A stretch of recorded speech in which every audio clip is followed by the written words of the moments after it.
First rank రావాలి అంటే exams ఎలా రాయాలి? ఇక్కడికి రండి. మంచిగా రాయాలి. మంచిగా రాయాలి. మంచిగా అంటే ఎలా? అంటే చిట్స్ పెడుతూ రాయాలా? అంతేగా అంతేగా. లేదు, చదువుకొని రాయాలి. చదువుకొని రాయాలి. చదువు బిడ్డ మీరు? లేదు, ఆ. Average student. మీరు ఎలా రాస్తారు? చెప్పు, ఏదో ఏదో ఒక్కటి చెప్పు. నేనా ఆలోచించి రాస్తా. ఆలోచించి రాస్తారు. కరెక్ట్ ఆన్సర్ రాస్తారా లేదంటే ఏమైనా సాంగ్స్ అవి రాస్తారా? లే, కరెక్ట్ ఆన్సర్. Correct కంటెంట్ ఉన్న ఆన్సర్ రాస్తాం. కంటెంట్ ఉన్న ఆన్సర్ రాస్తాం. కంటెంట్ ఉన్న ఆన్సర్. అబ్బో, ఏం మాట్లాడుతున్నావురా? నరాలు కట్ అయిపోయినాయి.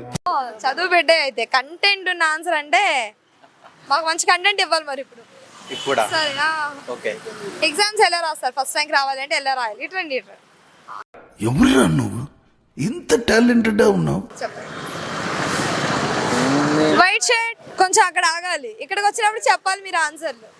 ఇటు చూడండి. చెప్పండి. మీ ఫ్రెండ్స్ మిమ్మల్ని డిస్టర్బ్ చేస్తున్నారు. ఫస్ట్ ర్యాంక్ రావాలంటే రావాలంటే సెకండ్ ర్యాంక్ వచ్చేవాడికన్నా చాలా ఎక్కువ చదవాలి. ఫస్ట్ ర్యాంక్ రావాలి. సెకండ్ ర్యాంక్ వచ్చే వాళ్ళకంటే ఎక్కువ చదవాలి. వా, ఫన్నీ అన్నానని ఇలా చెప్తారా మీరు? కాదు, ఇంకొంచెం ఆలోచించండి, చెప్పేయచ్చు.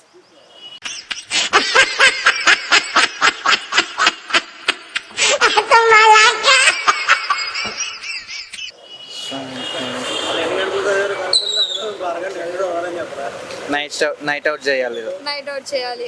ఇంకా చదువుకునే వాళ్ళు ఎలాంటి ఆన్సర్లు ఇస్తారు కదా, ఆన్సర్ చెప్పనా? పెన్నుతో రాయాలి. అబ్బా అబ్బా ఇంతగానమ్మా మరి. అబ్బా అబ్బా ఇంతగానమ్మా మరి. मस्त शेड्स ఉన్నాయరా నీలా. అబ్బా కమల్ హాసన్. అమ్మయ్య నేను సాధించాను అని ఎప్పుడు అనిపించింది?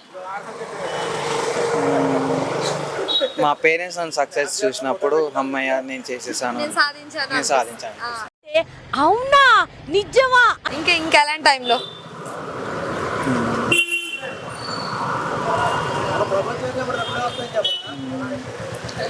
అంటే వర్క్ పూర్తి చేయలేని అంటారు అందరూ, కానీ అలాంటి వర్క్ నేను చేసినట్టు అమ్మయ్య నేను చేసేసాను. అమ్మయ్య నేను సాధించాను, అందరికంటే నేనే చేశాను అని యా యా. ఫుల్ ఇంకా గాల్లో ఉంటారు కదా. గాల్లో ఏమి ఉండను, నేల మీదే ఉంటాను. నేల మీద ఉంటారు కానీ గాల్లో ఉన్నట్టు బిహేవ్ చేస్తారు. ఆ టైంలో అంతే ఆ టైంలో అంతే. సక్సెస్ వచ్చింది కాబట్టి.